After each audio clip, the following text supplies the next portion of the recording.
खुश आमदीद दोस्तों, आज मैं आपको 2018 की कदीम तारीख पर मबनी एडवेंचर फिल्म दिखाऊंगी जिसका नाम है एल्फा। 20,000 साल पहले कदीम यूरोप में शिकारियों का एक छोटा ग्रुप जिसकी कमान ताओ कर रहे हैं, जंगली भैंसों के शिकार के लिए तैयारी कर रहे होते हैं कि वो नेज़ों की एक दीवार बनाकर भैंसों का घिराव करते हैं, जिसकी वजह से भगदड़ मच जाती है और इन भैंसों में से 3 ठहर जाती हैं जो वापस शिकारियों की तरफ भागने लगते हैं। एक बैल ताओ के बेटे केडा की तरफ चला जाता है जो अपने सींगों से केडा को ठोकर मारकर इसे पहाड़ी से नीचे गिरा देता है। और अब हमें दिखाया जाता है कि कहानी फ्लैशबैक में आ जाती है। ये सब कुछ एक हफ्ते पहले शुरू होता है जब कबीले के नौजवान शिकार की तैयारी कर रहे होते हैं और जिस नौजवान का नेज़ा सही बनाया हुआ होता है, दरअसल सिर्फ वही शिकार पर जा सकता है। दरअसल ये एक खास रिवाज होता है जिसमें दिखाया जाता है कि सिर्फ केडा और इसका दोस्त ही इम्तिहान पास कर पाते हैं।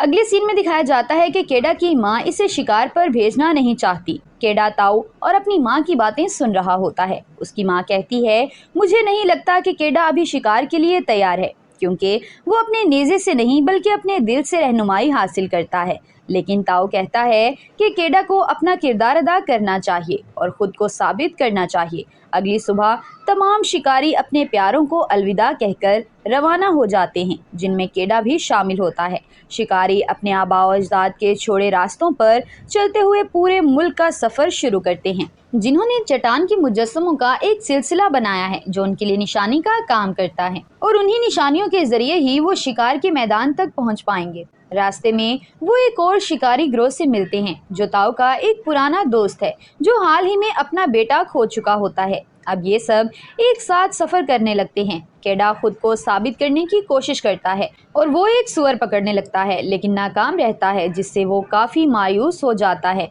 एक रात जब वो सब आग जलाकर खाना खा रहे थे, तभी वो अपने पीछे एक शोर सुनते हैं। वो सब के सब तेजी से दिफाई अंदाज में छलांग लगाकर पोजीशन संभाल लेते हैं, पर उन्हें कुछ नजर नहीं आता। जब कुछ नहीं आता तो वो रिलैक्स हो जाते हैं और उनका रिलैक्स हो जाना दरअसल एक गलती साबित होता है। एक शेर अचानक छलांग लगाकर उनके एक साथी को ले जाता है। अगली सुबह वो सब एक मिलकर अपने साथी की याद में पत्थर का एक सतून बनाते हैं, जिसका मतलब है उनका दोस्त अब इस दुनिया में नहीं है। वो आगे बढ़ने लगते हैं और दिखाया जाता है कि एक शाम जब वो थक कर किसी गार में आराम कर रहे होते हैं तो दिखाया जाता है कि केडा के हाथ में एक टैटू बनाया जा रहा होता है जो उसे घर के रास्ते की सिमत दिखाया करेगा। काफी दिन लगते हैं, आखिरकार इन्हें वो निशान मिल जाता है जो उन्हें भैंसों के रेवड़ तक ले जाता है। कहानी फिर से वापस आ जाती है और हमें दिखाया जाता है कि जैसे ही केडा गिरने लगता है वो एक खुरदरी चट्टान के किनारे पर पकड़ने की कोशिश करता है, लेकिन वो इसमें कामयाब नहीं होता और नीचे खाई में गिरने की बजाय साइड पर बने एक दीवार नुमा पत्थर पर गिर जाता है। तभी दिखाया जाता है कि ताऊ, जो कि इसका बाप होता है, बहुत बेचैन और दुखी होता है और वो नीचे उतरने लगता है ताकि केडा की जान बचा सके, लेकिन इसे इसके बाकी साथी रोक लेते हैं। ताओ वही रोने लगता है। अब दिखाया जाता है कि इनका शिकार तकसीम हो चुका है। 11 की पार्टी अपने घर वापस जाने के लिए रवाना हो गई है, लेकिन ताओ का ग्रुप एक रात और रुक जाता है। अगली सुबह दिखाया जाता है कि ताओ अब अपने बेटे यानी केडा की याद में पत्थर का टेला बना रहा होता है। अगले सीन में दिखाया जाता है एक गिद्ध केडा पर उतरता है और उसे खाने की कोशिश करता है। उससे वो जाग जाता है। केडा इसे दूर धकेलने में कामयाब हो जाता है। उसके बाद उसे एहसास होता है कि दरअसल उसकी हालत ठीक नहीं होती। केडा नीचे उतरने की कोशिश करता है लेकिन कामयाब नहीं होता। किनारे पर लटक जाता है, कुछ देर के लिए वहां लटका रहता है और फिर पत्थर दिखाया जाता है कि नदी में एक तूफान आता है और उसके नीचे ज़मीन में सैलाब आना शुरू कर देता है। अब केडा अपनी गिरफ्त को छोड़ देता है। पानी में गिरते ही वो दोबारा बेहोश हो जाता है और जब वो होश में आता है तो पानी गुजर चुका होता है, बारिश रुक गई होती है और सैलाब खत्म हो गया है। अपने जख्मी पाँव के साथ केडा आहिस्ता आहिस्ता वापस चट्टान की चोटी पर आ जाता है, जहां उसे वो यादगार मिलती है जो उसके वालिद ने उसके लिए छोड़ी थी। उसे महसूस होता है कि इसे अकेला छोड़ दिया गया है और इसे अपने घर का रास्ता खुद ही तलाश करना होगा। کیڑا اکیلے سفر شروع کرنے لگتا ہے۔ بھوک لگتی ہے تو کیڑے کھاتا ہے اور جنگلی جانوروں سے بچنے کے لیے رات درختوں پر گزارنے لگتا ہے۔ لیکن ایک دن بھیڑیوں کا ایک جھنڈ اسے گھیر لیتا ہے۔ کیڑا بھاگتا ہے اور ایک درخت پر چڑھ جاتا ہے، لیکن ایک بھیڑیا بھی درخت پر اس کا پیچھا کرتے پہنچ جاتا ہے۔ کیڑا اپنی جان بچانے کے لیے اس بھیڑیے پر چاقو سے حملہ کرتا ہے، جس سے وہ بھیڑیا زخمی ہو کر نیچے گر جاتا ہے۔ کیڑا درخت کی چوٹی پر اس وقت تک رہتا ہے جب تک کہ بھیڑیے انتظار کرتے کرتے تھک نہ جائیں۔ جب سارے بھیڑیے وہاں سے چلے جاتے ہیں سوائے اس زخمی بھیڑیے کے، اب کیڑا اس زخمی بھیڑیے کو مارنے کے لیے بڑھتا ہے، لیکن جب وہ بھیڑیے کی آنکھوں میں دیکھتا ہے تو اسے اس بھیڑیے پر رحم آ جاتا ہے اور وہ اسے نہیں مارتا اور اس بھیڑیے کے منہ کو کپڑے سے باندھ کر اسے جھیل کی طرف لے جاتا ہے۔ پر وہ وہاں زیادہ دیر تک آرام نہیں کر سکتے کیونکہ ان کے قریب ہی ہائنہ آ جاتے ہیں۔ اس کے لیے کیڑا بھیڑیے کو دوبارہ اٹھا کر ایک غار میں لے جاتا ہے۔ اگلی صبح کیڑا کو قریب ہی ایک پتھر ملتا ہے جس کی مدد سے وہ ایک پودے کا لیپ تیار کرتا ہے جسے وہ اپنے پاؤں پر لگاتا ہے۔ تبھی دکھایا جاتا ہے کہ بھیڑیا اپنے منہ کو کھول لیتا ہے۔ کیڑا نوٹ کرتا ہے کہ بھیڑیے کا رویہ اب بدل چکا ہے۔ کیڑا پانی اس کی طرف کھسکاتا ہے جسے بھیڑیا کچھ ٹال بٹول کے بعد پی جاتا ہے۔ اب کیڑا اور بھیڑیے کے پاس کھانے کے سوائے کیڑے کے اور کچھ نہیں ہوتا، جو کہ دونوں کی بھوک مٹانے کے لیے کافی نہیں ہوتے۔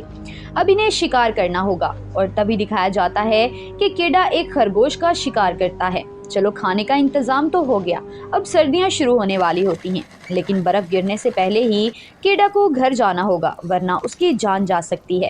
تو وہ سامان سفر باندھ کر گھر کی طرف نکلتا ہے تو دیکھتا ہے کہ بھیڑیا بھی اس کے ساتھ ہو لیتا ہے۔ وہ اسے بھگانے کی کوشش کرتا ہے پر بھیڑیا پیچھا نہیں چھوڑتا تو کیڑا ہار مان کر اسے ساتھ لے لیتا ہے۔ اب دکھایا جاتا ہے کہ کیڑا اور بھیڑیا اچھے دوست بن گئے ہوتے ہیں اور انہیں ساتھ مل کر شکار کھیلتے ہوئے بھی دکھایا جاتا ہے، جس کا مطلب ہے کہ اب وہ ایک دوسرے کے ساتھ مکمل ہم آہنگی پیدا کر چکے ہوتے ہیں۔ رات کے وقت کیڑا ستاروں کی مدد سے یہ چیک کرتا ہے کہ اپنے ہاتھ پر بنے وہ ٹیٹو کا استعمال کر کے صحیح سمت میں جا رہے ہیں کہ نہیں، اور بھیڑیا اس کے پاس ہی سونا شروع کر دیتا ہے۔ ایک دوپہر جھیل میں نہانے اور مچھلی پکڑتے ہوئے کیڑا فیصلہ کرتا ہے کہ اب وہ بھیڑیے کا نام الفا رکھے گا۔ اب دکھایا جاتا ہے کہ برف باری شروع ہو چکی ہے اور شام کے وقت الفا اور کیڑا آگ کے پاس کھانا کھا رہے ہوتے ہیں کہ وہاں کچھ اور بھیڑیے آ جاتے ہیں جو دراصل الفا کے خاندان کے ہی ہوتے ہیں۔ کیڑا الفا کو ان کے ساتھ جانے کو کہتا ہے۔ اب وہ اکیلے سفر جاری رکھتا ہے۔ جیسے جیسے وقت گزرتا ہے برفانی طوفان اور زیادہ ہو رہے ہوتے ہیں، اس لیے کیڑا کو ہر روز بہت زیادہ فاصلہ طے کرنے میں دشواری ہو رہی ہے۔ طوفان سے گزرنے کے چند دنوں بعد وہ الفا اور اس کے باقی ساتھیوں کو دیکھتا ہے۔